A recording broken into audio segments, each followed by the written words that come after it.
Bonjour et bienvenue sur Discovery à la chaîne et surtout sur cette série dès l'idée au lancement qui vous guide à travers la réalisation d'un produit de A à Z. Aujourd'hui, on va parler d'un sujet essentiel si tu veux que ton projet ne parte pas en freestyle complet, les OKR et les KPI. Alors oui, je sais, ça peut paraître un peu théorique, mais crois-moi, si tu ne définis pas des métriques claires et actionnables, tu risques de naviguer à l'aveugle et de découvrir trop tard que ton produit ne va nulle part. Alors imagine que tu travailles sur une nouvelle app, tu bosses comme un acharné et un jour ton chef ou ton investisseur te demande « Ok, super, mais comment tu sais que ça fonctionne ?» Et là, silence total, tu n'as aucun chiffre concret, juste en vague, on a pas mal d'utilisateurs.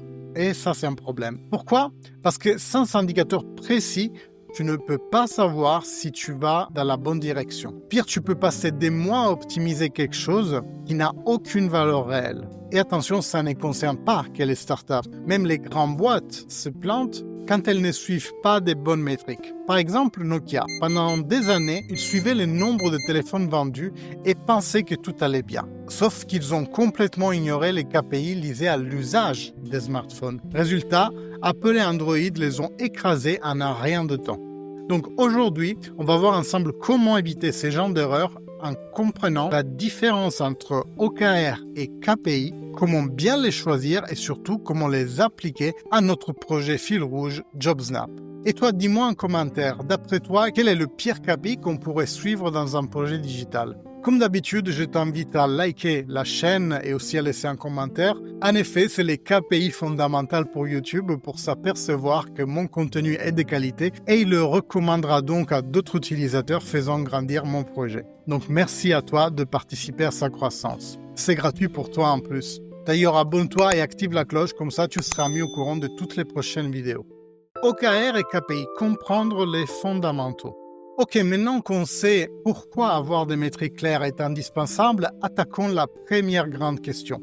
C'est quoi la différence entre KPI et OKR? Parce que ces deux termes sont souvent mélangés et pourtant ils n'ont pas du tout la même fonction. Les OKR, la boussole stratégique. Commençons par les OKR, ça veut dire simplement Objective and Key Results, et c'est une méthode qui a été popularisée par Google, mais qui est aujourd'hui utilisée par quasiment toutes les boîtes tech qui réussissent. L'idée c'est simple, un OKR c'est une vision ambitieuse mais mesurable, qui doit aligner toute l'équipe autour d'un objectif commun. Un OKR, c'est toujours structuré en deux parties, donc l'objectif, c'est que tu veux atteindre, et le Key Result, comment tu mesures si tu y arrives. Un exemple d'OKR pour JobSnap, imaginons on veut que JobSnap devienne la plateforme numéro 1 pour trouver un job temporaire en urgence, et ça c'est notre objectif.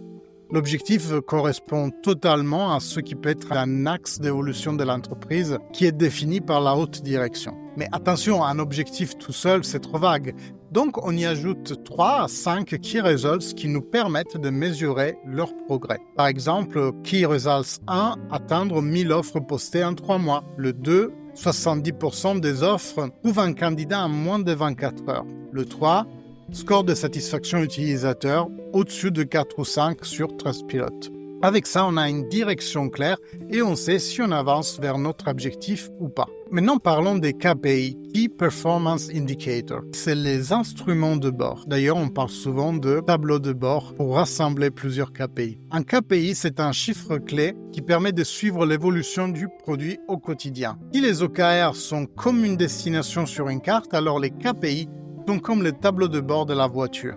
Ça te dit si tu roules à la bonne vitesse, si tu as assez d'essence et si ça fonctionne bien. Exemple de KPI pour JobSnap, si un de nos OKR et 70% des offres trouvent un candidat en moins de 24 heures, alors un bon KPI à suivre, ça serait le temps moyen entre la publication d'une offre et la première candidature, le nombre moyen de candidatures par offre et le taux de conversion des utilisateurs, donc dès l'inscription à la première candidature. Les KPI permettent d'analyser ce qui fonctionne ou pas et surtout d'ajuster la stratégie si nécessaire. OKR versus KPI, la différence clé.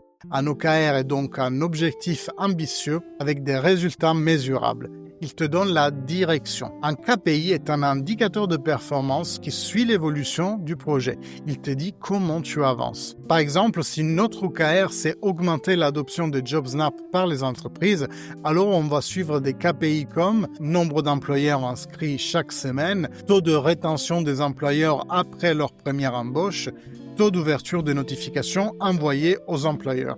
Donc, en résumé, OKR égale objectif global et stratégique, KPI, métrique précise pour voir si on avance dans la bonne direction. Maintenant qu'on a vu la théorie, on va comment bien choisir ces métriques et éviter les erreurs classiques parce que si tu suis les mauvais indicateurs, tu peux littéralement tuer ton produit et ça, on ne veut pas.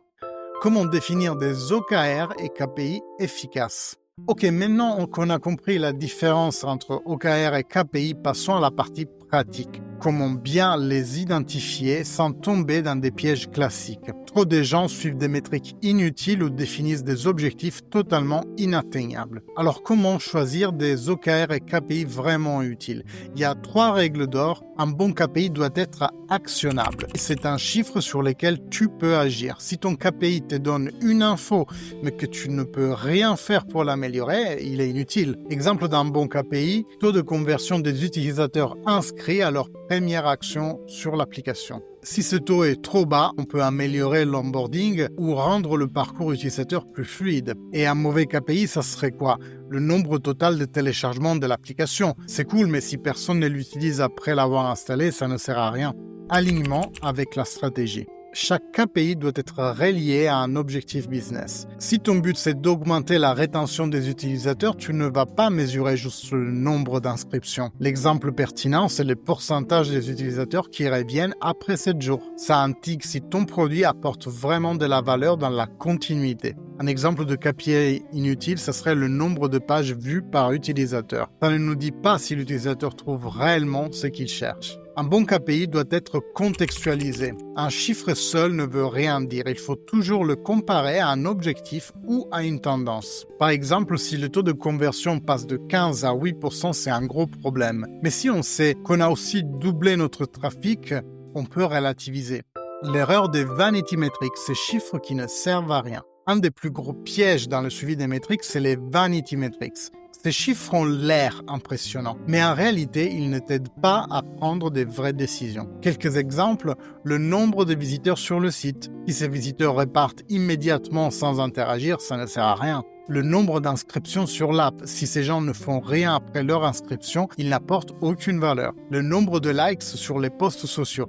Ça fait plaisir, mais ça ne veut pas dire que ça convertit un utilisateur. L'astuce, c'est de toujours relier une métrique à une action concrète. Au lieu de juste regarder le nombre d'inscriptions, on peut suivre le taux d'inscription qui aboutissent à une action importante. Achat, engagement, interaction.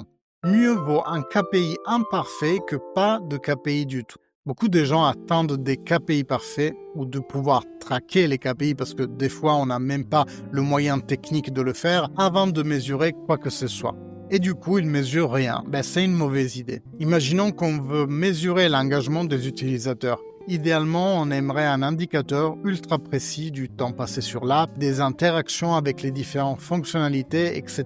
Mais que fait-on si on n'a pas encore ces données? Plutôt que de rien mesurer du tout, on peut commencer par un KPI simple, le taux d'utilisateurs qui réalisent une action clé après leur inscription. Ce n'est pas parfait, mais ça nous donne déjà un premier signal. Avec le temps, on pourra affiner et enrichir cette métrique. Mais l'essentiel, c'est d'en avoir une de base pour prendre des bonnes décisions. Maintenant, voyons les erreurs les plus fréquentes dans la définition d'un OKR ou d'un KPI. Déjà, le fait d'avoir trop de métriques, tant qu'on ne sache plus où regarder. Si tu as 20 KPI différents et que tu essayes de les suivre tous en même temps, tu es foutu. Personnellement, ce que j'aime bien faire, c'est d'avoir par exemple 3 ou 4 objectifs et y associer à chacun 2-3 KPI. Suivre de métriques qui ne traduisent pas la valeur réelle du produit. Si ton application est censée générer des ventes, mais que ton KPI principal c'est juste le nombre d'inscrits, tu rates l'essentiel. Un bon KPI doit refléter directement la valeur apportée à ton utilisateur. Donc pour récapituler cette partie,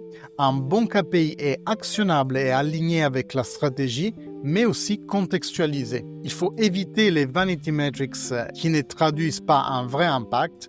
Un KPI imparfait vaut mieux que pas de KPI du tout et limiter le nombre de métriques pour garder une vision claire. Maintenant qu'on a nos indicateurs, il faut voir comment les suivre et les ajuster en continu parce qu'un KPI figé, vous l'avez compris, ça sert à rien. Et c'est ce qu'on va voir dans la prochaine partie.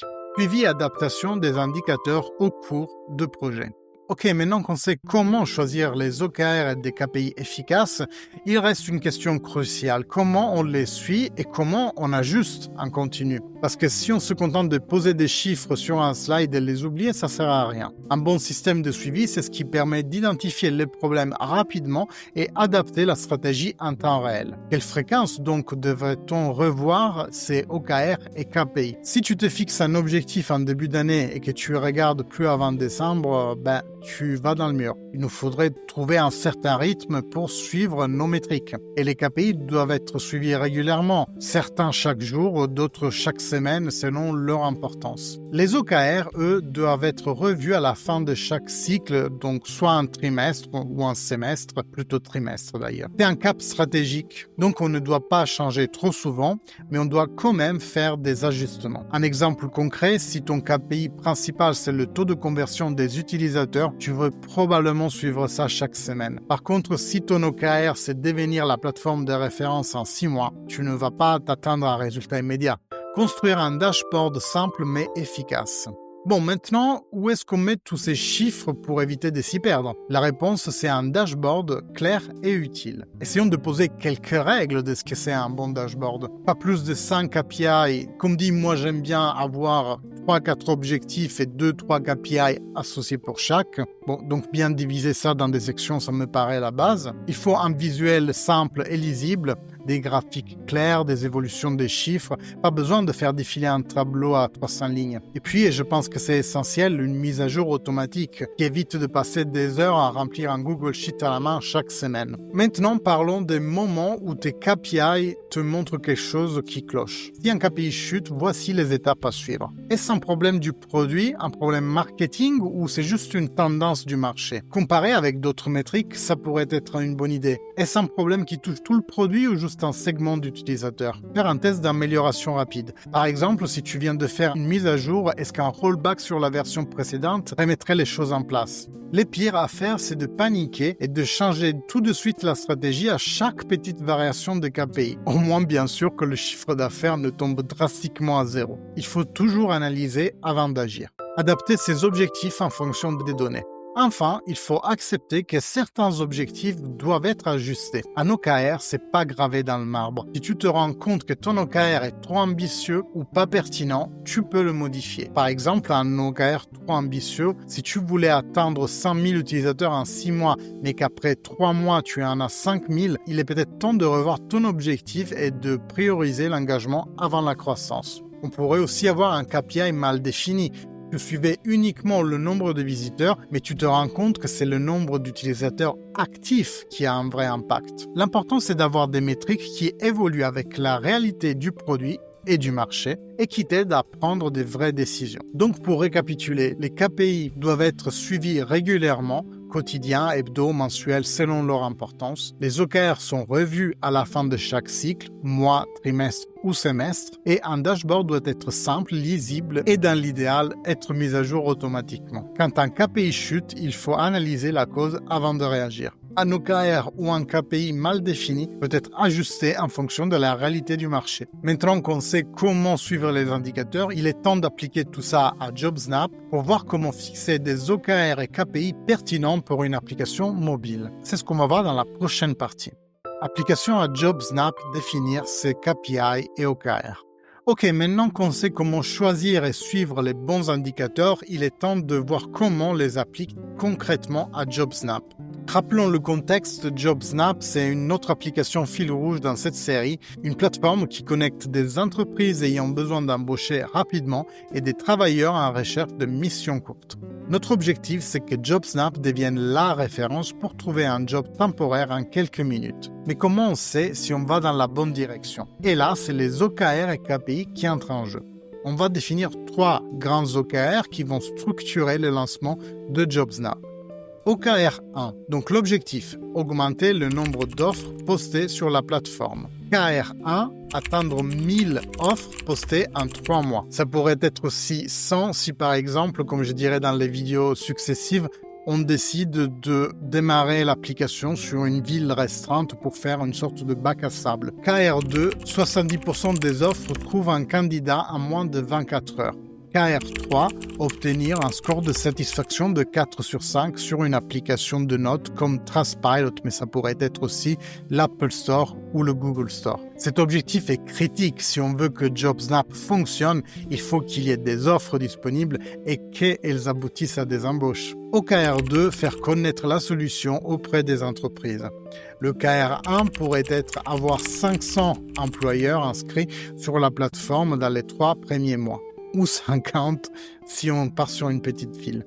KR2, obtenir un taux de rétention de 50% des employeurs, donc au moins une deuxième offre postée. KR3, générer 100 témoignages ou recommandations d'entreprises satisfaites, ou 10. Avoir des offres, c'est bien, mais faut-il encore que les entreprises adoptent notre solution? Cet OKR nous aide à mesurer notre pénétration du marché et notre crédibilité. OKR3, augmenter l'engagement des candidats. Le KR1 pourrait être 50% des inscrits postulent à une offre dans les 48 heures. Le KR2, taux de complétion des profils utilisateurs, soit 50%. KR3, 80% des employés laissent une évaluation après une mission. Pourquoi cet OKR est important? Parce qu'une plateforme d'emploi, ça marche dans les deux sens. On a besoin d'offres, mais on a aussi besoin de candidats actifs pour y répondre rapidement. Quel KPI maintenant pour suivre ces objectifs? Maintenant qu'on a nos OKR, il faut des KPI précises pour les suivre. Pour l'OKR 1, nombre d'offres postées par semaine, taux de conversion des employeurs, donc de l'inscription juste à la première offre postée. Pour l'OKR 2, diffusion côté entreprise, ça pourrait être le nombre d'employeurs inscrits, le taux de rétention des employeurs, postent-ils une deuxième offre, nombre de recommandations et avis positifs. Pour suivre l'OKR 3, engagement des candidats, on pourrait suivre le taux d'inscription qui aboutissent à une première candidature et le nombre moyen de candidatures pour chaque utilisateur actif. Il y aurait aussi le taux d'engagement des candidats après une première mission. Est-ce qu'ils reviennent ou non pour une autre? Avec ces KPI, on a des indicateurs concrets qui nous permettent de voir ce qui marche et ce qu'il faut qu'on améliore. L'adaptation des KPI en fonction des premiers résultats. Maintenant, une question importante. Et si nos KPI ne sont pas bons? Par exemple, si on n'atteint pas les 1000 offres en 3 mois, peut-être que le problème vient de l'acquisition des employeurs. Ils ne trouvent pas JobSnap ou ne comprennent pas l'intérêt d'y postuler une offre. On peut donc tester des campagnes marketing ciblées ou améliorer l'onboarding des employeurs. Un deuxième exemple, ça pourrait être on a beaucoup d'inscrits mais peu de candidatures. Est-ce qu'il y a un problème dans l'expérience utilisateur? Peut-être que le parcours est trop long ou qu'ils n'ont pas confiance dans les offres. La solution pourrait être de réduire l'étape d'inscription ou d'ajouter des témoignages d'employeurs satisfaits. Un autre exemple, les employeurs ne reviennent pas après une première mission. Le problème potentiel, ils n'ont pas trouvé le bon candidat ou le processus leur a paru trop compliqué. Dans ce cas-là, pourquoi pas améliorer l'algorithme de matching ou envoyer un suivi automatique après une mission. L'idée, c'est de ne jamais figer un set de KPI. Si un indicateur ne reflète pas la vraie valeur du produit, on l'adapte. Avant de conclure, attention à ne pas tomber dans les pièges classiques. Une des erreurs plus communes, ça serait se concentrer sur le volume d'inscription sans vérifier l'engagement. Un grand nombre d'inscrits ne signifie pas que l'application fonctionne. Il faut mesurer si ces inscrits passent à l'action, donc postuler un job ou poster une offre. Il faut aussi faire attention à ne pas fixer des objectifs irréalistes. Si on vise 10 000 offres en un mois mais qu'on a 50 employeurs, ça ne sert à rien. Il faut des objectifs ambitieux mais atteignables, basés sur les tendances réelles. Si on part sur un bac à sable d'une petite ville, vaut mieux avoir des objectifs conformes à la taille en population population et en entreprise de cette ville. Une autre erreur, ça serait de ne pas prendre en compte la saisonnalité. Si on regarde nos KPI sans tenir compte des variations saisonnières, par exemple les vacances, les événements, on peut faussement croire que tout s'écoule. Il faut toujours comparer avec la même période précédente et non juste la semaine dernière. Ce qu'il faut retenir aujourd'hui, c'est que les OKR sont là pour donner une vision claire et une direction claire, et que les KPI servent à suivre l'exécution et à mesurer les résultats. Un bon KPI doit être actionnable, aligné avec la stratégie et contextualisé. Mieux vaut un KPI imparfait que pas de KPI du tout. Le suivi des indicateurs doit être régulier et adaptable en fonction des retours terrain. On a vu aussi comment appliquer ce concept à JobSnap avec des OKR précis pour augmenter le nombre d'offres, faire connaître la plateforme aux entreprises et engager les candidats. Et maintenant, tu as toutes les clés pour comprendre pourquoi et comment fixer des bons OKR et KPI pour ton produit.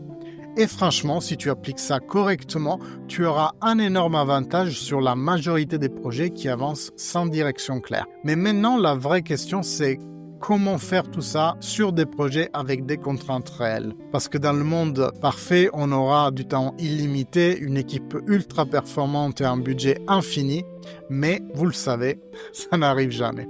Et justement, dans la prochaine vidéo, on va voir comment gérer un produit en prenant en compte les différentes contraintes, donc ce qu'on appelle le triangle classique de la gestion de projet, et comment prioriser intelligemment pour éviter les erreurs classiques. Si cette vidéo t'a été utile, pense à liker et à laisser un commentaire pour favoriser la croissance de ce projet. C'est gratuit pour toi, mais c'est un grand aide pour moi. Et bien entendu, t'abonner et activer la cloche pour ne rien rater des prochaines vidéos. Allez, on se voit pour la prochaine vidéo sur la chaîne. D'ici là, je te dis à bientôt. Ciao!